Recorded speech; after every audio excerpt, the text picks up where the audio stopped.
football79.fr. L'actu des Chamois niortais avec Football 79 et Radio Gatineau. Les Chamois pour la victoire. Bonjour Pascal et merci de répondre à notre sollicitation afin de réagir à la non-reconduction de votre contrat à la tête des Chamois niortais.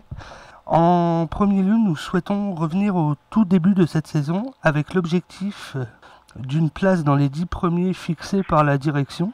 De votre côté, vous avez toujours fait part d'un objectif maintien durant la première partie de saison.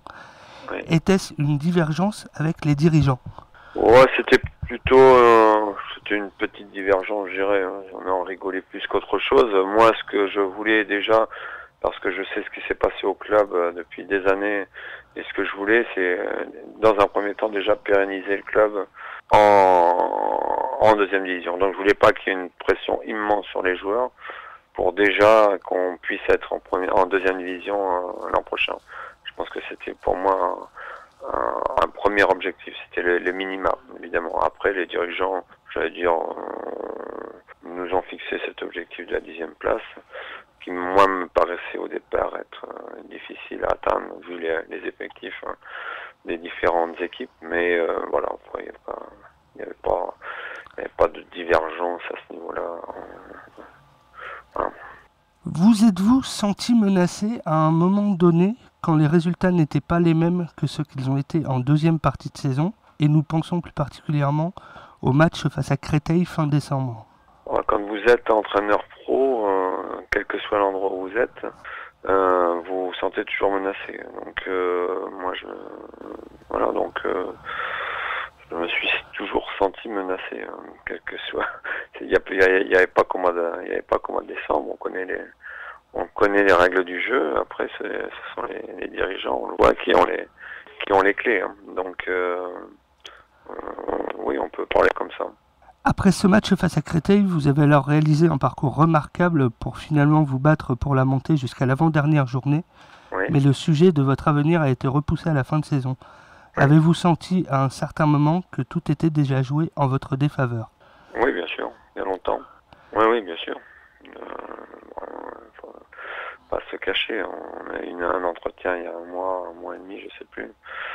Je pense que les jeux étaient déjà faits, quels que soient les résultats de la fin de saison, sauf je pense si on était monté. Voilà, mais il y a, à mon avis, et ça n'engage que moi, il y a très longtemps que les jeux sont faits. C'était justement ma question d'après. Pensez-vous que la seule possibilité de voir votre contrat prolongé était de monter en Ligue 1?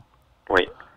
Le choix a été fait par la direction de ne pas vous prolonger. Vous nous confirmez bien qu'aucune proposition, même inacceptable, ne vous a été faite? Non, aucune.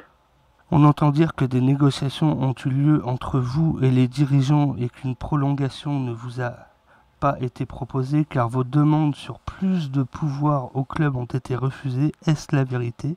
Jamais. Okay. Jamais. Clairement, jamais. On m'a jamais fait de proposition et moi j'ai jamais exigé quoi que ce soit au niveau du club, quelles que soient les années passées au club. Donc la seule exigence que j'ai eue depuis 15 ans, c'est il y a 5 ans, je voulais travailler avec le staff technique et médical qu'il y avait au centre. Point, c'est tout. Okay. Donc ça, ce sont des choses farfelues, je sais, qui circulent. Il n'en a jamais été question. Connaissez-vous précisément les critères sportifs annoncés par les dirigeants qui ont conduit à cette non-prolongation? Les critères sportifs, je pense que, moi,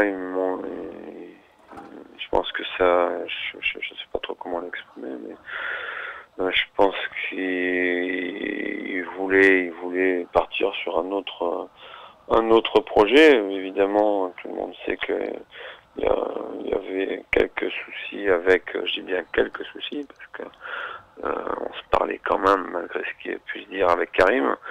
Voilà, on a eu quelques soucis dans le fonctionnement ou la vision du football sur le terrain, en dehors, mais sur le terrain. Et moi, il était hors de question qu'il empiète sur le terrain proprement dit. En dehors, tout ce qui est recrutement, tout ça, Contrairement aussi à ce qui a été dit, moi j'ai jamais revendiqué quoi que ce soit. Voilà. Je pense qu'on aurait pu travailler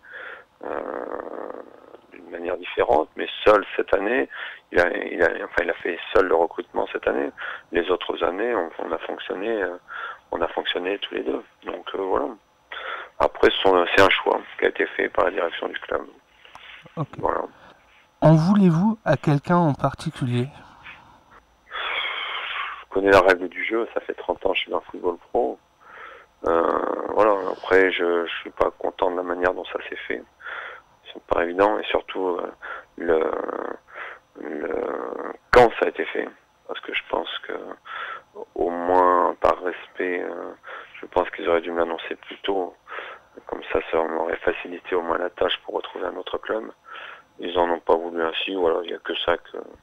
Après, le reste, ça reste. Ça m'appartient. Concernant les joueurs, certains joueurs ont peut-être aussi senti le vent tourner en votre défaveur. Avez-vous pu leur faire vos adieux ? Je pense que les joueurs ont toujours été du début à la fin motivés. Hein. Il n'y a qu'à voir, peut-être que le dernier match, on s'y est pris très maladroitement, mais y compris contre Bastia ou contre Créteil, je pense que sans faire de gros matchs, on méritait de gagner, et on a essayé de gagner les matchs. Donc les joueurs ont toujours été derrière moi pour faire des résultats et puis monter. Il n'y a aucune ambiguïté là-dessus. Je pense que tout le monde avait réellement envie de monter, que ce soit eux ou moi. Ça me paraît tellement évident que ça sert à rien de revenir là-dessus. C'est trop important de monter en Ligue 1. Donc voilà. Après, on était un tout petit peu juste pour aller jusqu'au bout. Malheureusement, je pense qu'on était un tout petit peu juste. Avez-vous réussi à ressentir en 24 heures, et peut-être depuis quelques mois pour certains qui se doutaient de cette issue, que les amoureux du Chamois Niortais tenaient à vous et sont terriblement attristés de vous voir quitter votre club de cœur ? Oui, je l'ai vu dernièrement. Bon, je crois que j'ai reçu une centaine de textos depuis hier à midi. Voilà, j'ai vu sur les derniers matchs. Après, c'est la vie à la fois d'un club et d'un entraîneur, même si je regrette un petit peu la manière dont ça s'est passé à la fin. Mais bon, maintenant, je vais tourner la page. J'espère et je pense et je souhaite ardemment que ça se passe bien avec les supporters, que les supporters vont continuer à encourager l'équipe. Il y a beaucoup de très très bonnes personnes au club avec qui j'ai travaillé pendant 15 ans qui méritent qu'on puisse continuer vraiment bien avec eux. Donc je souhaite ardemment que les supporters puissent encourager l'équipe des Chamois l'an prochain. Voilà. Malgré cette décision tardive, avez-vous néanmoins quelques pistes pour rebondir la saison prochaine ?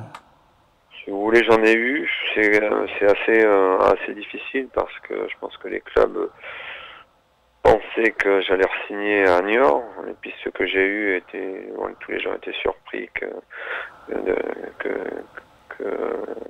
j'ai pas re-signé. Donc moi j'ai attendu aussi. Donc voilà. Pour le moment c'est difficile. Néanmoins maintenant les choses sont claires et établies.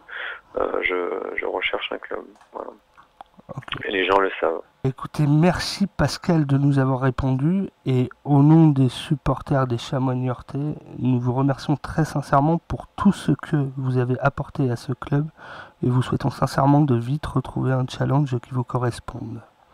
C'est gentil. Merci à vous, merci à tout le monde, merci aux supporters. Et puis voilà, il est évident que le club restera évidemment dans mon cœur. Après, ça ne veut pas dire que je ne reviendrai pas un jour, on verra. Il ne faut jamais dire jamais, donc peut-être qu'un jour je reviendrai au club. Merci bien. Merci beaucoup à vous. Football79.fr. Du bleu, du blanc pour l'espoir. L'actu des Chamois Niortais avec Football 79 et Radio Gatineau. Les Chamois.